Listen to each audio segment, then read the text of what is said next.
नमस्कार दोस्तों, panther academy में आप सभी लोगों का हार्दिक स्वागत है। उम्मीद है आप सारे लोग स्वस्थ होंगे, मस्त होंगे और अपनी सफलता के लिए निश्चित रूप से प्रयासरत होंगे। मैं आपका दोस्त दैनिक समसामयिकी की सीरीज लेकर आपके बीच में उपस्थित हूं। उम्मीद है आपको ये सेशन पसंद आ रहा होगा। आइए हम लोग डेली की तरह सेशन की शुरुआत दो शब्द मोटिवेशनल कोट से करना चाहेंगे। यहाँ देखिए 4 लाइन बड़ी सुंदर सी दी गई है। पतझड़ हुए बिना पेड़ों पर नए पत्ते नहीं आते, उसी तरह कठिनाइयों और संघर्ष सहे बिना अच्छे दिन नहीं आते। मतलब आपके लक्ष्य के प्राप्ति के दौरान अगर कठिनाइयां आती हैं, आपको दिक्कत आता है, असफलताएं आती हैं, तो वहां से आपको घबराना नहीं है, उससे आपको सीख लेनी है और अपने गलतियों का सुधार करना है। अगर आप ऐसा कर रहे हैं तो यकीन मानिए आप सफल होने से आपको कोई रोक नहीं सकता। इसी क्रम में आपसे गुजारिश रहेगी कि आप सेशन में शुरुआत से लेकर अंत तक बने रहेंगे। यह सेशन आपके लिए और आपके लक्ष्य को प्राप्त करने के लिए अत्यंत महत्वपूर्ण होने वाला है। आइए हम लोग दैनिक समसामयिकी की सीरीज को प्रारंभ करते हैं। देखिए यहाँ पहला अत्यंत महत्वपूर्ण प्रश्न दिया गया है।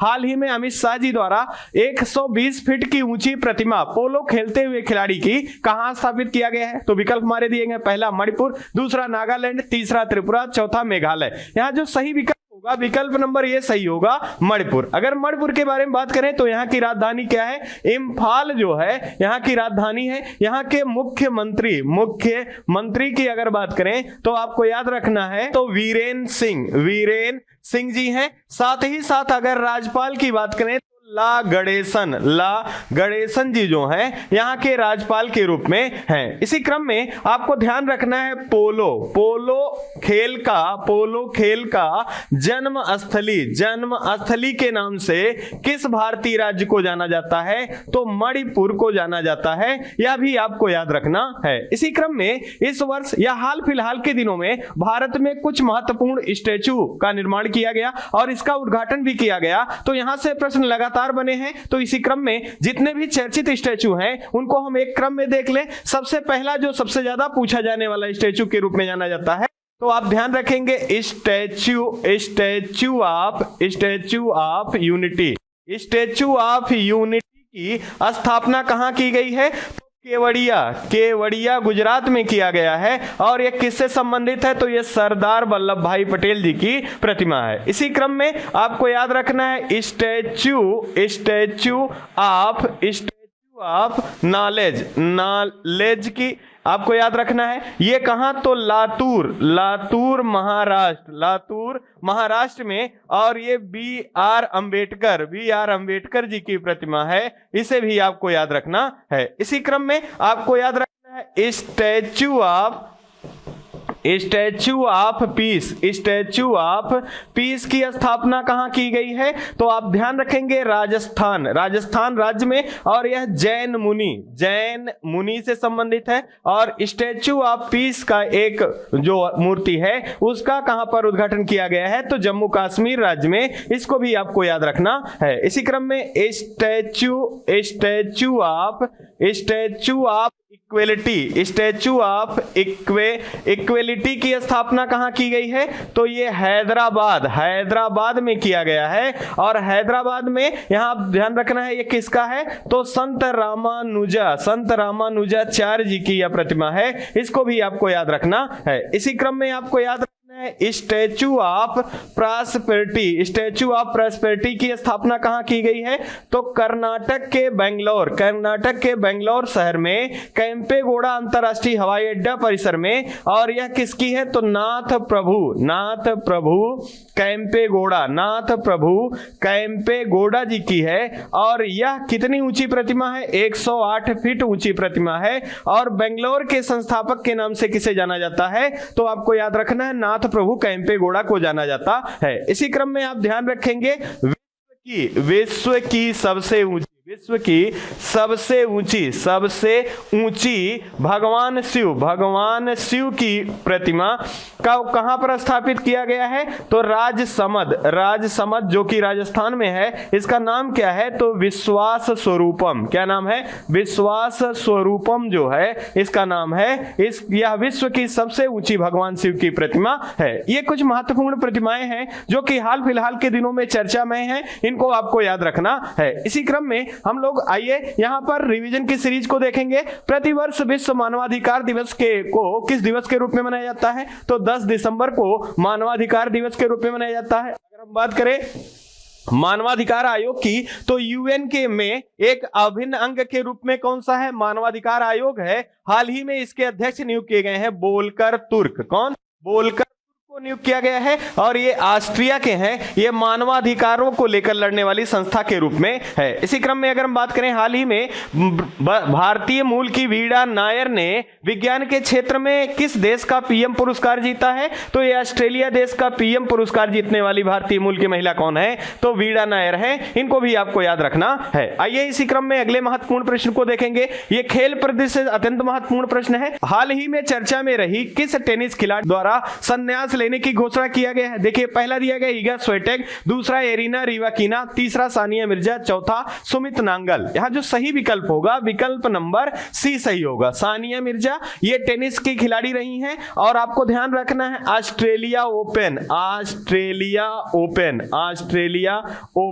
साथ ही दुबई चैंपियनशिप का खिताब जीतने वाली महिला के रूप में कौन रही हैं? तो सानिया मिर्जा रही हैं। और डबल टेनिस खेल में विश्व की नंबर 1 खिलाड़ी टेनिस की भी रह चुकी हैं। कौन? सानिया मिर्जा। और इन्होंने टेनिस के खेल से संन्यास लेने की घोषणा की है। इसी क्रम में आपको ध्यान रखना है कि जो टेनिस के 4 ग्रैंड स्लैम होते हैं, इनका क्रम क्या है और कौन कौन से हैं। साथ ही साथ 2022 के जो टेनिस के ग्रैंड स्लैम हैं, इनको किन खिलाड़ियों के द्वारा जीता गया है, यहां से भी प्रश्न पूछा जाता है। इसी क्रम में अगर हम बात करें, पहला कौन सा है? तो आप याद रखेंगे ऑस्ट्रेलिया ओपन होता है। और ये पुरुष एकल वर्ग में किसने जीता है? तो आप याद रखेंगे राफेल नडाल। कौन? राफेल नडाल के द्वारा जीता गया है। ये कहां के हैं? स्पेन के हैं। इसी क्रम में अगर महिला वर्ग की बात करें एकल में, तो ये किसने जीता था? तो एशले बार्टी। किसने? एशले बार्टी के द्वारा जीता गया था। और ये किस देश की खिलाड़ी हैं? तो ये ऑस्ट्रेलिया की हैं। इसी क्रम में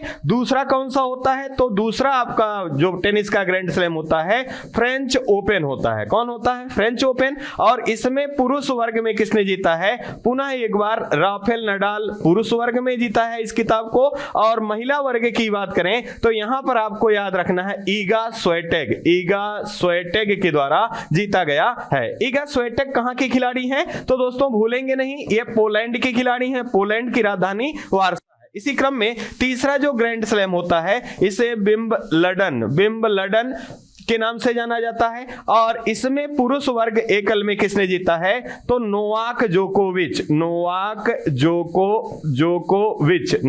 जोकोविच हैं। और ये किस देश के हैं? तो ये सर्बिया के हैं। कहां के हैं? सर्बिया के हैं। और महिला वर्ग की बात करें तो पहली कजाकिस्तान की महिला या पहली एशियाई महिला के रूप में एरिना रिवाकीना के द्वारा जीता गया है। इसी क्रम में लास्ट कौन सा होता है? तो आप याद रखें यूएस ओपन जो है ये साल के अंत में होता है। यहां पुरुष वर्ग में किसने जीता है? तो याद रखेंगे कार्लास अलखराज के द्वारा जीता गया है। ये स्पेन के खिलाड़ी हैं और सबसे कम उम्र में यूएस ओपन का खिताब जीतने वाले, टेनिस का खिताब जीतने वाले कौन है? कार्लास अलखराज हैं। महिला वर्ग की बात करें पुनः एक बार ईगा स्विएटेक के द्वारा जीता गया है। ये पोलैंड की खिलाड़ी हैं। इसी क्रम में अब इसको आप अत्यंत महत्वपूर्ण प्रश्न है, आप यहां से ऐसा भी पूछा जा सकता है कि क्रम इनका क्या है? तो पहले ऑस्ट्रेलिया ओपन होता है, फिर फ्रेंच ओपन होता है, फिर विंबलडन होता है, फिर उसके बाद यूएस ओपन होता है।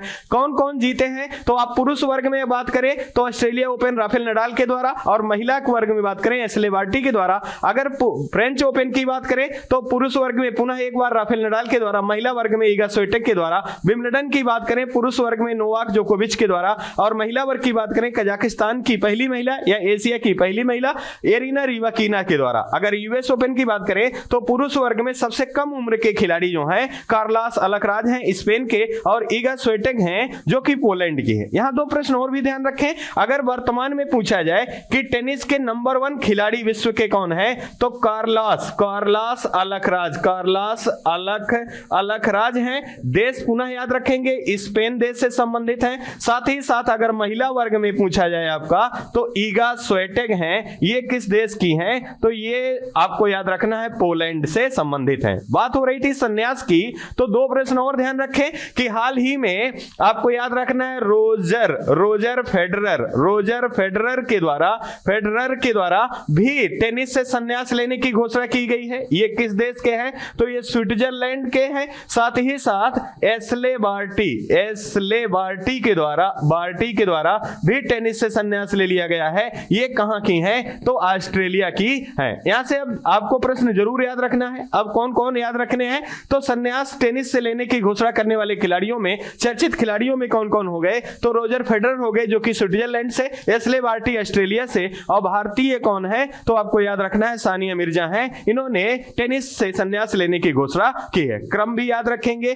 कौन जीता है यह भी ध्यान रखेंगे, कौन इस समय वर्तमान में टेनिस खिलाड़ी के रूप में पुरुष वर्ग में पहले स्थान पे है, महिला वर्ग में कौन है, और कौन कौन संन्यास ले चुके हैं, इसको भी आपको याद रखना है। आइए एक बार पुनः रिवीजन की सीरीज को देखेंगे। हाल ही में नाबार्ड के नए अध्यक्ष के रूप में किसे नियुक्त किया गया है, साजी केवी को नियुक्त किया गया है। ये अत्यंत महत्वपूर्ण संस्थान है। आप ध्यान रखेंगे कि ग्रामीण विकास के क्षेत्र में सबसे बड़ी ऋणदायी संस्था के रूप में कौन सी संस्था जानी जाती है, नाबार्ड। अगर बात करें इसकी स्थापना की 12 जुलाई 1982 ईस्वी में की गई थी। किस समिति की सिफारिश पर, शिवरमन समिति की सिफारिश पर इसका गठन किया गया था। आइए अगले प्रश्न को देखेंगे। इन्होंने किसका स्थान लिया यह भी ध्यान रखेंगे, तो गोविंद चिंतालू के स्थान पर कौन नियुक्त किए गए हैं, साजी केवी को। अगला है, हाल ही में किस भारतीय राज्य में कीर्ति गई दीपम रथ महोत्सव का आयोजन किया गया, तो यह तमिलनाडु राज्य में किया गया। इसको भी ध्यान रखना है। अगले महत्वपूर्ण जानकारी को देखें, हाल ही में छेरा महोत्सव का आयोजन किया गया, कहां किया गया, तो देखिए विकल्प दिए गए उत्तराखंड, छत्तीसगढ़, झारखंड, बिहार। यहां जो सही विकल्प होगा, विकल्प नंबर बी सही होगा, छत्तीसगढ़ में छेरा महोत्सव का आयोजन किया जाता है। और ये नई फसल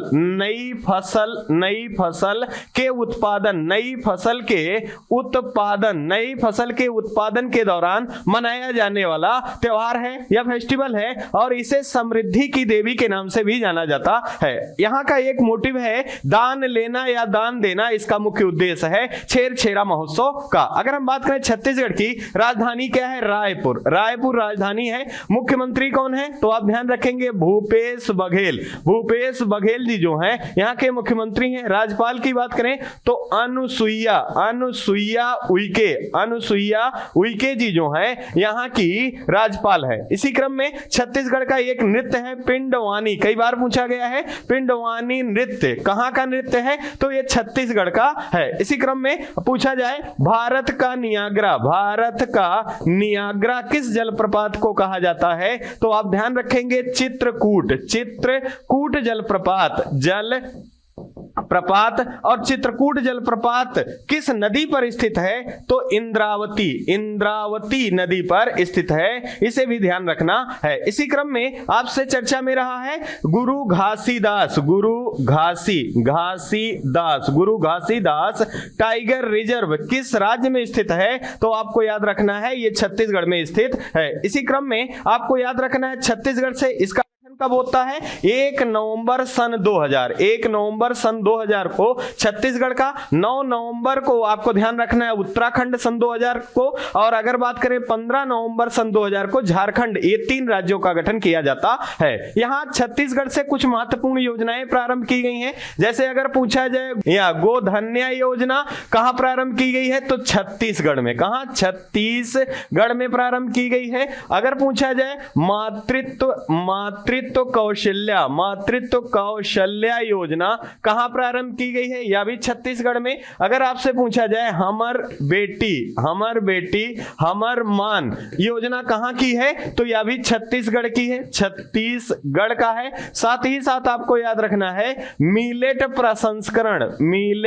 प्रसंस्करण कहां पर प्रारंभ किया गया है, तो आपको याद रखना है यह भी छत्तीसगढ़ में प्रारंभ किया गया है। यहीं से एक प्रश्न याद रखें, यूएन के द्वारा 2023 को किस वर्ष के रूप में मनाए जाने की घोषणा की गई है, तो मोटे अनाज का वर्ष के रूप में मनाए जाने की घोषणा की गई है। और इसका नेतृत्व किसके द्वारा किया जाएगा, तो भारत के द्वारा किया जाना है। इसको भी आपको ध्यान रखना है। इसी क्रम में आपको याद रखना है छत्तीसगढ़ से ही आपको याद रखना है छत्तीसगढ़ से कि छत्तीसगढ़ में ही आपको याद रखना है कि छत्तीसगढ़ से ही अन्य तमाम सारी योजनाएं हैं जिनका क्या किया गया है, शुभारंभ किया गया है छत्तीसगढ़ से। आइए इसी क्रम में रिवीजन की सीरीज को पुनः हम लोग देख लेते हैं। हाल ही में किसे table tennis federation of India की पहली महिला अध्यक्ष के रूप में नियुक्त किया गया है, तो ये मेघना अहलावत है। कौन है? मेघना अहलावत है। ये पहली बार नियुक्त की गई हैं, तो आपको इसको जरूर याद रखना है। इसी में आप देखेंगे हाल ही में चर्चा में रहा national internet exchange of India का 43वां इंटरनेट सेवा एक्सचेंज किस शहर में स्थापित किया गया, तो विशाखापट्टनम में। और यह किस राज्य का शहर है, तो आंध्र प्रदेश का शहर है। भाषा के आधार पर गठित होने वाला पहला राज्य कौन है? आंध्र प्रदेश है। इसे भी याद रखना है। अगले महत्वपूर्ण जानकारी को देखें, हाल ही में भारत के द्वारा किस देश में लिथियम और तांबा का खोज किया गया? देखिए दिया गया विकल्प, पहला कनाडा, दूसरा ब्राजील, तीसरा अर्जेंटीना, चौथा रूस। यहां जो सही विकल्प होगा, विकल्प नंबर सी सही होगा, अर्जेंटीना। अर्जेंटीना में भारत के वैज्ञानिकों का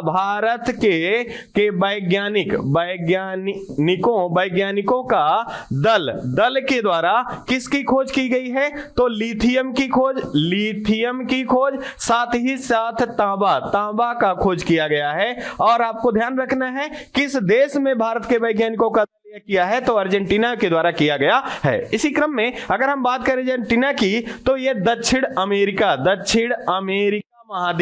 अमेरिका महाद्वीप का देश है। अगर बात करें दक्षिण अमेरिका का सबसे बड़ा देश कौन सा है, तो ब्राजील देश जो है यह सबसे बड़ा देश के रूप में है। ब्राजील की राजधानी क्या है, तो ब्राजीलिया जो है यहां की राजधानी है। साथ ही साथ यहां से प्रश्न पूछा जाता है कि ब्राजील दक्षिण अमेरिका के किन किन देशों से अपनी सीमा साझा नहीं करता, तो आपको ध्यान रखना है चिली और इक्वाडोर ये दो देश हैं जिनसे ब्राजील अपनी सीमा साझा नहीं करता। इसी क्रम में पूछा जाता है भूमध्य रेखा दक्षिण अमेरिका के किन किन देशों से होकर गुजरती है, तो कोलंबिया से होकर गुजरती है। साथ ही साथ आप ध्यान रखें चिली से होकर गुजरती है, और ब्राजील इन तीन देशों से होकर गुजरता है भूमध्य रेखा। इसी क्रम में हाल ही में फुटबॉल के जादूगर कहे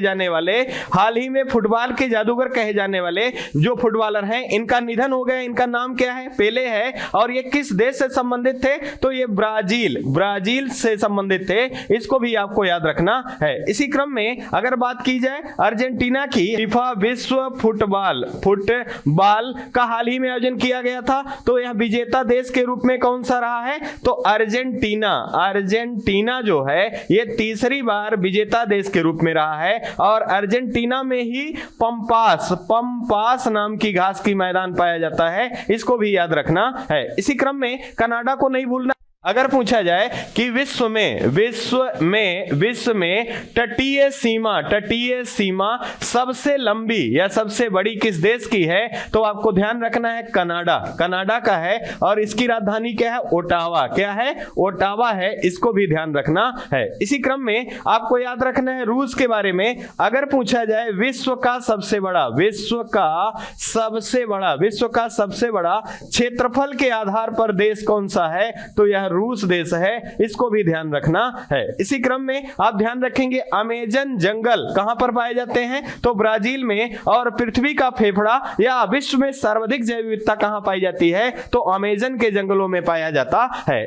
यहां पर आपको ध्यान रखना है ब्राजील में कहवा के या ब्राजील में कॉफी के बागानों को किस नाम से जाना जाता है, तो फेजेंडा के नाम से जाना जाना जाता है। हाल ही में ब्राजील के तीसरी बार राष्ट्रपति के रूप में किसने शपथ लिया है? तो लूला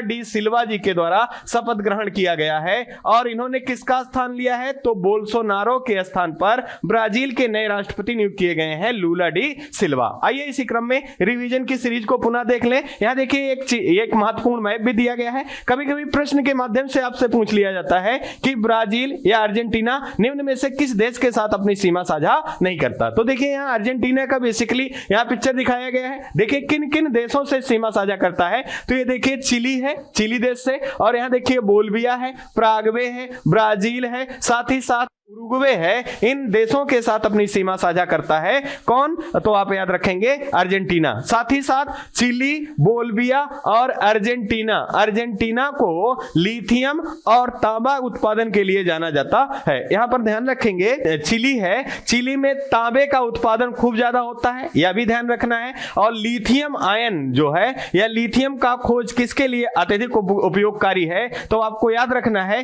कि लिथियम आयन बैटरी जो मोबाइल या जो इलेक्ट्रॉनिक डिवाइस हैं बनाने में इनका उपयोग किया जा रहा है। हाल ही में ब्रिटिश जूनियर ओपन टूर्नामेंट 2023 में अंडर 15 आयु वर्ग में स्क्वैश का खिताब किस खिलाड़ी ने जीता है? तो देखिए पहला विकल्प दिया गया है शरद कमल, दूसरा अनाहत सिंह, तीसरा दिया गया पंकज अडवाणी, चौथा दिया गया कार्लास अलकराज। यहां जो सही विकल्प होगा, विकल्प नंबर बी सही होगा, अनाहत सिंह। अगर हम बात करें कि अंडर 15 आयु वर्ग में स्क्वैश खेल में किस भारतीय खिलाड़ी के द्वारा खिताब जीता गया है? तो अनाहत सिंह द्वारा जीता गया है। अगर हम याद कर पा रहे हो तो आप ध्यान रखेंगे इसका कौन सा टूर्नामेंट है? तो ब्रिटिश जूनियर ओपन टूर्नामेंट 2023 है। और भार वर्ग याद रखेंगे अंडर 15 आयु वर्ग में किसने जीता? तो अनाहत सिंह ने। अगर आप याद कर पा रहे हो तो कॉमनवेल्थ गेम के बारे में तो आप ध्यान रखें, यह क्रम कौन था? 22वां था। कौन था? 22वां था। और यहां पर सबसे कम उम्र के खिलाड़ी के रूप में भारत की तरफ से कौन गई थी? तो आप अनाहत सिंह से। और इनका खेल क्या था? स्क्वैश था। इसको भी ध्यान रखना है। इसी क्रम में आप ध्यान रखेंगे कि कॉमनवेल्थ गेम में भारत ने कितने पदक? 61 पदक प्राप्त किए थे और पदक तालिका में चौथे स्थान पे रहा। यह भी आपके लिए अत्यंत महत्वपूर्ण प्रश्न के रूप में है। आपको याद रखना है शरद कमल के बारे में। तो यहां से 3 से 4 प्रश्न ऐसे हैं जो कि आपकी परीक्षाओं में पूछे जा सकते हैं। पहला अगर पूछा जाए तो मेजर ध्यानचंद खेल रत्न पुरस्कार 2022 का किसे दिया गया है? तो ये शरद कमल जी को दिया गया है। इसी क्रम में अगर हम बात करें भारतीय एथलीट आयोग के अध्यक्ष और उपाध्यक्ष के रूप में किसे नियुक्त किया गया है? तो आप ध्यान रखें, अध्यक्ष के रूप में मैरी काम को नियुक्त किया गया है। उपाध्यक्ष के रूप में शरद कमल को नियुक्त किया गया है। इसी क्रम में याद रखेंगे अंतरराष्ट्रीय ओलंपिक में सदस्य के रूप में शामिल होने वाले पहले भारतीय कौन है? शरद कमल है। कौन है? शरद कमल है। इसी क्रम में कॉमनवेल्थ गेम में सर्वाधिक पदक विजेता के रूप में भारत की तरफ से कौन रहे? तो 3 स्वर्ण पदक विजेता के रूप में शरद कमल रहे। इनका खेल भी याद रखें तो टेबल टेनिस जो है इनका खेल है, यह भी आपको याद रखना है। इसी क्रम में अगर आपसे पूछा जाए पंकज अडवाणी के बारे में, पंकज अडवाणी के बारे में, तो आप प्रश्न पूछा जा सकता है कि भारत का कौन सा ऐसा खिलाड़ी है जिसने अभी तक भारत के लिए सर्वाधिक विश्व कप का रिकॉर्ड भारत के नाम किया है? तो पंकज अडवाणी है। ये 25 विश्व कप का रिकॉर्ड भारत के नाम इन्होंने किया है। और इनका खेल क्या है? तो बिलियर्ड्स खेल से संबंधित है। इसी क्रम में हम लोगों ने अभी पढ़ रखा है कार्लास अलकराज के बारे में। ये स्पेन के हैं और टेनिस के दुनिया के नंबर 1 खिलाड़ी पुरुष वर्ग में कौन है? कार्लास अलकराज हैं। इनको भी याद रखना है। अगर बात करें कॉमनवेल्थ गेमों का 23वां संस्करण जो कि 2026 में आयोजित किया जाना है, यह कहां किया जाएगा? तो ऑस्ट्रेलिया में किया जाएगा।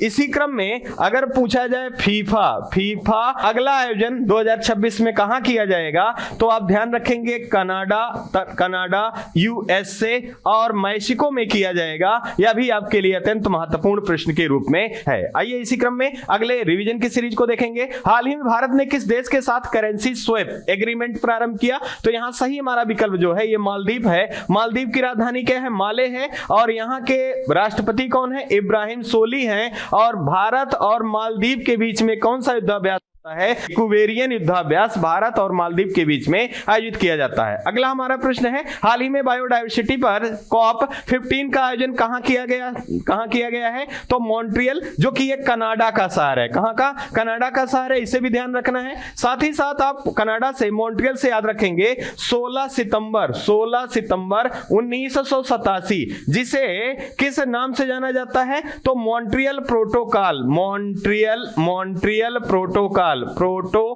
के नाम से जाना जाता है। यह किसके परिप्रेक्ष्य में किया गया था, तो आप ध्यान रखें ओजोन संरक्षण के आधार पर किया गया था। इसी कारण प्रत्येक वर्ष 16 सितंबर को ओजोन दिवस मनाया जाता है। इसी क्रम में आपको भूलना नहीं है, अगर पूछा जाए कॉमनवेल्थ गेमों का शुभारंभ कहां से होता है, तो 1930 में कनाडा के हैमिल्टन से किया जाता है। कॉप यहां आप ध्यान रखें कॉन्फ्रेंस ऑफ पार्टी इसका फुल फॉर्म है, और ये बायोडाइवर्सिटी के आधार पर किया गया, जो कि मॉन्ट्रियल में। अगर यहीं पर पूछा जाए COP19 का आयोजन कहां किया गया था, तो पनामा में किया गया था। अगर पूछा जाए COP27 का आयोजन कहां किया गया था, तो मिस्र में किया गया था। मिस्र की राजधानी क्या है, काहिरा है, और पनामा की राजधानी क्या है, पनामा सिटी है, आपको याद रखना है। आइए अगले महत्वपूर्ण जानकारी को देखें। अगला ये कला और संस्कृति दृष्टिकोण से अत्यंत महत्वपूर्ण प्रश्न है, और यहां से प्रश्न बनने की संभावना प्रबल है। हाल ही में कौन सा भारतीय फिल्म को ऑस्कर 2023 के लिए नामित किया गया है। देखिए विकल्प क्या दिया गया है, पहला दिया गया है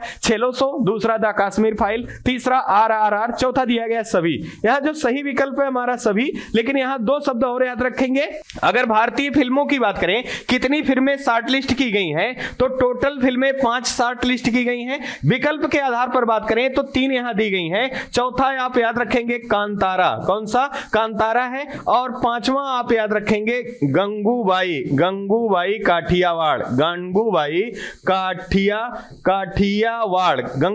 काठियावाड़। इन 5 फिल्मों को ऑस्कर के 2023 के समारोह के लिए भारत के द्वारा नामित किया गया है। अब यहां पर ऑस्कर से संबंधित जानकारी जरूर आपके पास होनी चाहिए। अगर पूछा जाए कि यह क्रम कौन सा होगा, तो यह 95वां क्रम होगा। ऑस्कर का यह 95वां क्रम होगा। तो आप 94वां के बारे में भी जरूर जाने कि 94वां ऑस्कर का आयोजन कहां किया गया था, तो यूएसए के लॉस एंजल्स में। कहां, यूएसए के लॉस एंजल्स में। यहां बेस्ट फिल्म के रूप में कौन रहा था, तो कोडा बेस्ट फिल्म के रूप में रहा था। और बेस्ट अभिनेता की बात करें विल स्मिथ रहे थे, साथ ही साथ जेसिका चेस्टन बेस्ट अभिनेत्री के रूप में, और आप याद रखेंगे जैन कैपियन बेस्ट निर्देशक के रूप में चुने गए थे। अब बात हो रही है 95वां का, तो इसका आयोजन कहां किया जाएगा, तो ऑस्कर का आयोजन जो होता है यूएसए के लॉस एंजल्स में किया जाता है। इसी क्रम में आप ध्यान रखेंगे भारत के द्वारा जो नामित फिल्में हैं कौन कौन सी हैं, छेलो सो है, कश्मीर फाइल्स है, RRR है, कांतारा है, गंगूबाई काठियावाड़ है,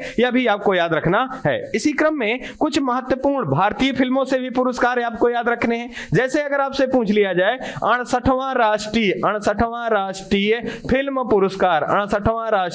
फिल्म पुरस्कार की, तो यहां ध्यान रखेंगे अजय देवगन, और इनकी फिल्म क्या है, तानाजी अंसाग वारियर। और सूर्या जो कि दक्षिण भारत के फिल्म के एक्टर हैं, इनकी फिल्म का नाम है सोरारई पुट्रू। ये 68वें राष्ट्रीय फिल्म में बेस्ट अभिनेता के रूप में चुने गए। और यहीं पे आपको ध्यान रखना है, अगर अभिनेत्री पूछी जाए तो अपर्णा बाल मुरली हैं। इनकी फिल्म क्या है, तो सोरारई पुट्रू के लिए चुना गया है। इसी क्रम में 67वां फिल्म फेयर पुरस्कार भी ध्यान रखेंगे। अगर बात करें ये 2020 के लिए, चाहे वह फिल्म 68वां राष्ट्रीय फिल्म पूछा जाए या 67वां राष्ट्रीय फिल्म फेयर पुरस्कार पूछा जाए, तो ये 2020 के लिए दिया गया है। बेस्ट अभिनेता की बात करें तो रणवीर सिंह हैं, और इनकी फिल्म क्या है, 83। कौन सी, 83 के लिए। और अभिनेत्री की बात करें तो कीर्ति सेनन है, इनकी फिल्म क्या है, तो मिमी, मिमी के लिए दिया गया है। इसी क्रम में अगर पूछ लिया जाए 67वें फिल्म फेयर में बेस्ट फिल्म कौन रही, तो शेरशाह, शेरशाह बेस्ट फिल्म के रूप में रहा है, यह भी आपको याद रखना है। एक महत्वपूर्ण पुरस्कार और दिया गया है, दादा साहब, दादा साहब फाल्के, दादा साहब फाल्के पुरस्कार। यह किसे सम्मानित, किसे दिया गया है, तो आशा पारेख, आशा पारेख को दिया गया है। यह भी आपके लिए अत्यंत महत्वपूर्ण प्रश्न के रूप में है। उम्मीद है आपको ये जानकारियां पसंद आ रही होंगी। आइए हम लोग अगले रिवीजन की सीरीज को देखेंगे। हाल ही में ऑक्सफैम इंडिया द्वारा जारी किया गया इंडिया इनक्लेविटी रिपोर्ट 2022 डिजिटल डिवाइस में सर्वाधिक इंटरनेट पहुंच वाला राज्य कौन बना है, तो महाराष्ट्र बना है। हाल ही में यूनिवर्सल हेल्थ कवरेज डे 2022 समारोह का आयोजन किस शहर में किया गया, तो वाराणसी में किया गया। और एससीओ के द्वारा पर्यटन राजधानी के रूप में किसे चुना गया है, तो वाराणसी को चुना गया है। यह भी आपको याद रखना है। अगला हमारा महत्वपूर्ण प्रश्न है, हाल ही में चर्चा में रहे जम्मू कश्मीर के प्रसिद्ध कवि और पहले ज्ञानपीठ पुरस्कार प्राप्तकर्ता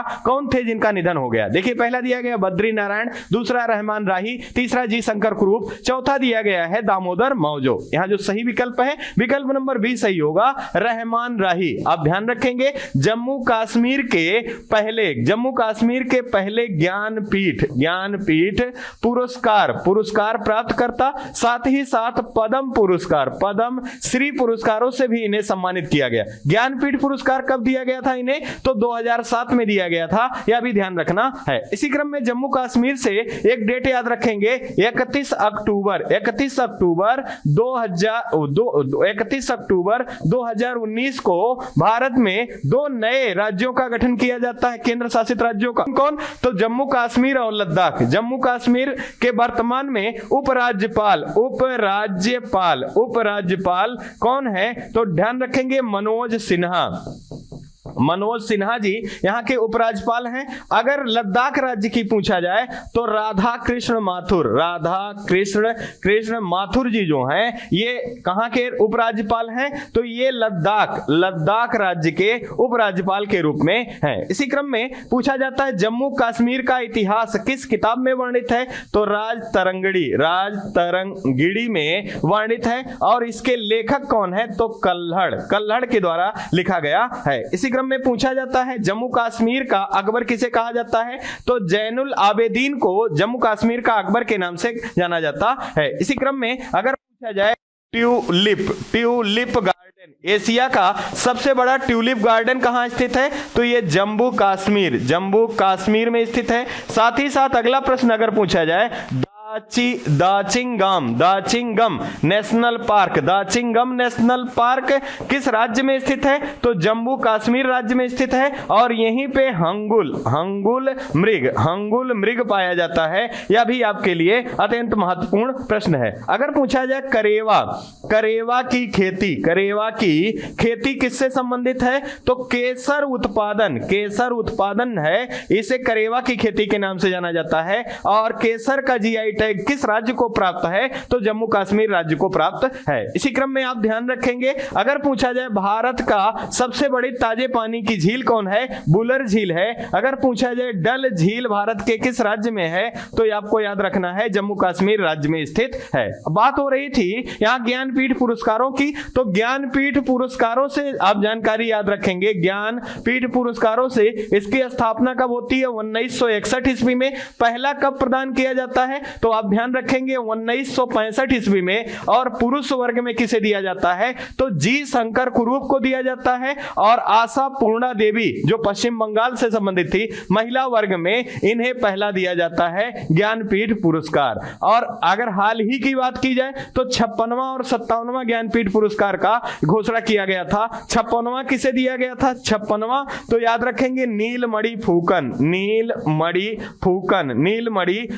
को। और 57वां की बात की जाए तो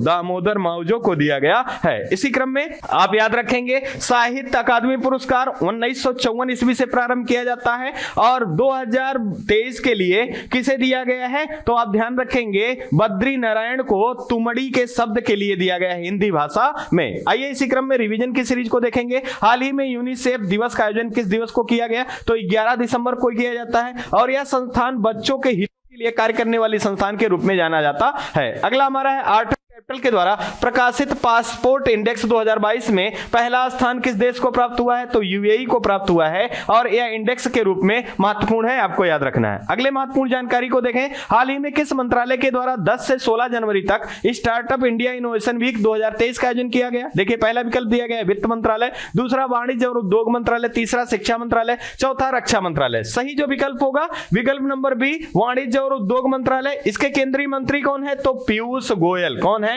पीयूष गोयल जी हैं और इनका उद्देश्य क्या है? तो युवाओं में इनोवेशन को लेकर जागरूकता प्रसारित करना। साथ ही साथ अगर हम बात करें 10 से 16 जनवरी तक इसका आयोजन किया जाएगा और आपको याद रखना है कि 16 जनवरी को ही स्टार्टअप दिवस के रूप में मनाए जाने की घोषणा की गई है। इसी क्रम में आप ध्यान रखेंगे वित्त मंत्रालय की अगर पूछा जाए भारत के पहले वित्त मंत्री के रूप में किसे नियुक्त किया गया था? तो षडमुखम शेट्टी जी को नियुक्त किया गया था। और अगर पूछा जाए भारत की पहली महिला पूर्णकालिक वित्त मंत्री कौन है? तो निर्मला सीतारमण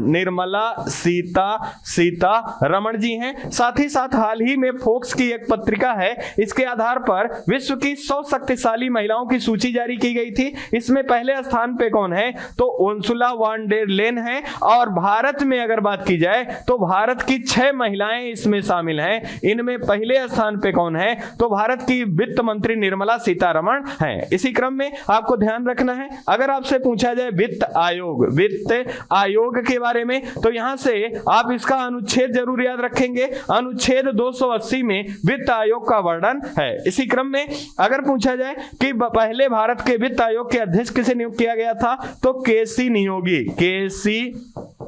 नियोगी को नियुक्त किया गया था। और वर्तमान में कौन सा वित्त आयोग चल रहा है? 15वां वित्त आयोग। एन के सिंह जो हैं यहां 15वें वित्त आयोग के अध्यक्ष के रूप में हैं। इसी क्रम में शिक्षा मंत्रालय की बात करें तो 2015 से पहले इसे मानव विकास मंत्रालय के नाम से जाना जाता था। वर्तमान में इसका नाम परिवर्तित करके शिक्षा मंत्रालय किया गया है। अगर बात करें कि भारत में पहली शिक्षा नीति कब जारी की गई थी तो 1986 ईस्वी में और लंबे समय के बाद पहली बार 2020 में नई शिक्षा नीति या जो पहली शिक्षा नीति थी इसमें संशोधन किया गया और नई शिक्षा नीति जारी किया गया। इसी क्रम में यहाँ के केंद्रीय मंत्री कौन है? तो धर्मेंद्र प्रधान जो हैं यहाँ के केंद्रीय मंत्री हैं। रक्षा मंत्रालय की बात करें तो आपको याद रखना है राजनाथ सिंह जी जो हैं भारत के रक्षा मंत्री हैं। इन्हीं के द्वारा हाल ही में अरुणाचल प्रदेश में सियोम पुल का उद्घाटन किया गया, आपको याद रखना है। आइए रिवीजन की सीरीज को पुनः देख लेते हैं। देखिए हाल ही में प्रधानमंत्री नरेंद्र मोदी किस राज्य में मोपा अंतरराष्ट्रीय हवाई अड्डे का उद्घाटन किया गया है? तो यहाँ गोवा में किया गया। गोवा की राजधानी क्या है?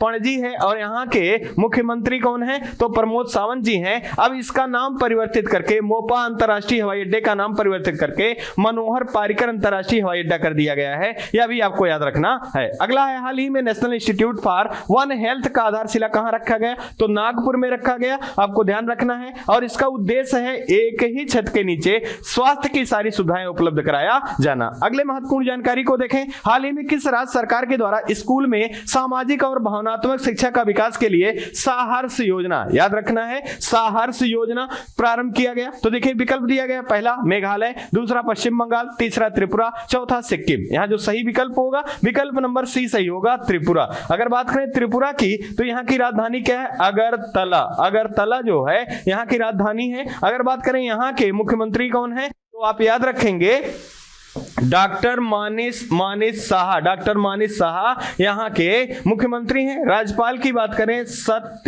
सत्यदेव नारायण जी जो हैं यहाँ के राज्यपाल के रूप में हैं। इसी क्रम में आपको त्रिपुरा से याद रखना है कि यह जो स्कूल में सामाजिक और भावनात्मक शिक्षा का विकास के लिए साहर्ष योजना प्रारंभ किया गया है। इसका उद्देश्य क्या है? तो बच्चों के सामाजिकता को या बच्चों में समावेशी विकास को लेकर बढ़ावा करना या समावेशी विकास को बढ़ावा देना इसका मुख्य उद्देश्य है। इसी क्रम में आपको याद रखना है कि अगर पूछा जाए बांग्लादेश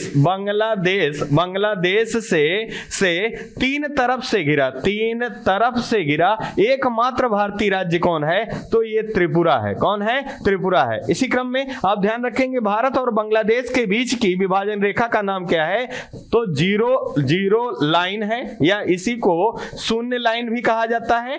आपको ध्यान रखना है भारत और बांग्लादेश के बीच में सबसे बड़ी जो सीमा रेखा है यह किस देश के साथ साझा करता है भारत, तो बांग्लादेश से साझा करता है। कितना? 4096 किलोमीटर की सीमा साझा करता है। इसी क्रम में सबसे कम किस देश के साथ, तो अफगानिस्तान के साथ साझा करता है। 105.5 किलोमीटर की सीमा साझा करता है अफगानिस्तान के साथ। बांग्लादेश की प्रधानमंत्री कौन है, तो शेख हसीना है। और बांग्लादेश के साथ व्यवहार की प्रगाढ़ता को लाने के लिए 6 दिसंबर को मैत्री दिवस के रूप में, साथ ही साथ बंधन एक्सप्रेस, मिताली एक्सप्रेस, और आपको याद रखना है कुशियारा नदी विवाद का संबंध किस देश से है, तो बांग्लादेश से है। बांग्लादेश के साथ भारत संप्रीति युद्धाभ्यास और बोंगो सागर नामक युद्धाभ्यास का आयोजन करता है। बात हो रही है योजनाओं की, तो अभी हम लोगों ने कुछ योजनाएं पढ़ा है, जैसे निजात योजना कहां की है, तो ये नशा मुक्ति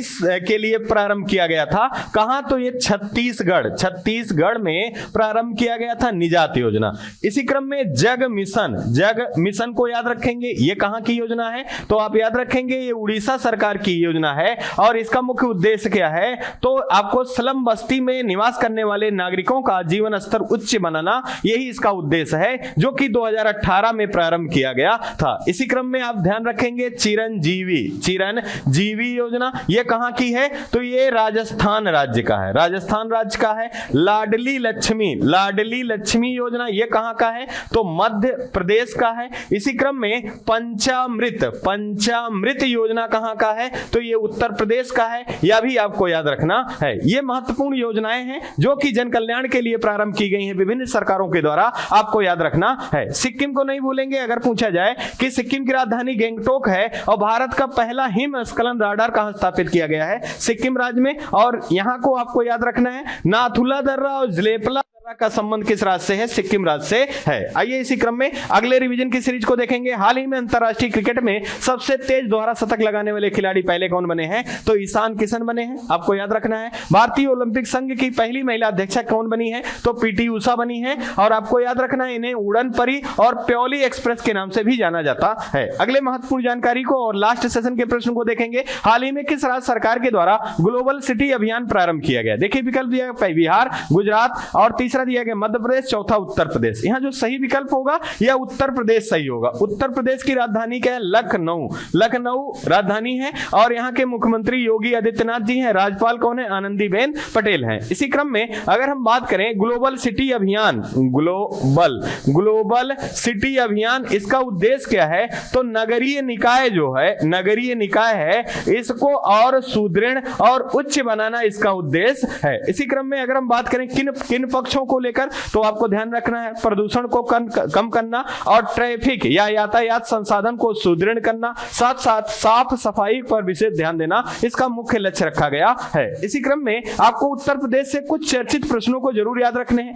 जैसे अगर पूछा जाए कि देश का 33वां हाथी रिजर्व किसे चुना गया है, तो तराई हाथी रिजर्व जो कि उत्तर प्रदेश से संबंधित है। और यह उत्तर प्रदेश का दूसरा हाथी रिजर्व है। पहला कौन है, तो शिवालिक है। इसी क्रम में आपसे पूछा जा सकता है 53वां टाइगर रिजर्व के रूप में किसे चिन्हित किया गया है, तो रानीपुर टाइगर रिजर्व, ये कहां स्थित है, तो बुंदेलखंड में है। इसी क्रम में अगर पूछा जाए नाइट सफारी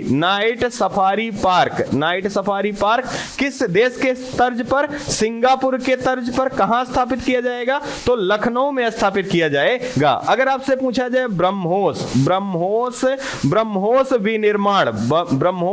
विनिर्माण इकाई कहां स्थापित की जाने की घोषणा की गई, तो लखनऊ में। इसी क्रम में आपसे पूछा जाए भारत का पहला पैरा बैडमिंटन एकेडमी कहां स्थापित किए जाने की घोषणा की गई, या भी लखनऊ में स्थापित किए जाने की घोषणा की गई। साथ ही साथ अमृत सरोवर भारत का पहला कहां स्थापित किया गया? तो रामपुर उत्तर प्रदेश में स्थापित किया गया। और अमृतसर के क्रियान्वयन में पहला भारत राज्य कौन सा है? तो उत्तर प्रदेश है। हाल ही में राष्ट्रीय जल पुरस्कार की घोषणा की गई। पहले स्थान पे कौन राज्य? उत्तर प्रदेश। इसी क्रम में आपको याद रखना है प्रधानमंत्री शहरी आवास योजना में पहले स्थान पे कौन है? तो उत्तर प्रदेश है। साथ ही साथ आपको याद रखना है उत्तर प्रदेश से ही संबंधित मेजर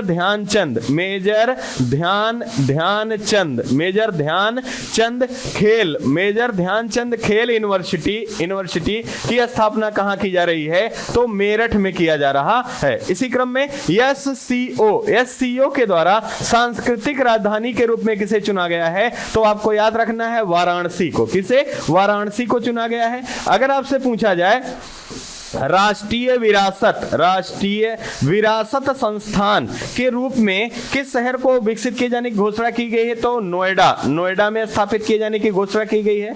अंतरराष्ट्रीय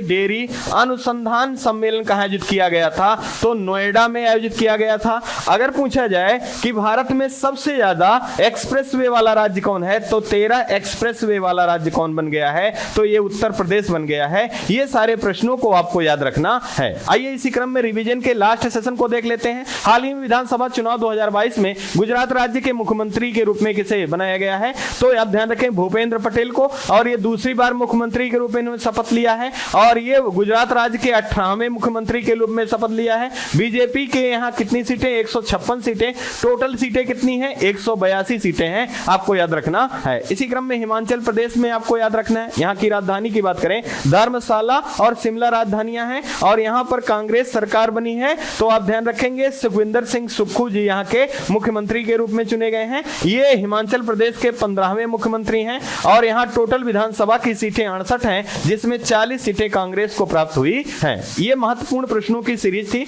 और यहीं पे सेशन समाप्त हो रहा है। उम्मीद है आपको ये सेशन पसंद आ रहा होगा। अगर सेशन पसंद आ रहा है तो चैनल को लाइक करना, शेयर करना, सब्सक्राइब करना ना भूलें। आप अपना और अपने परिवार का विशेष ध्यान रखें। जय हिंद, जय भारत।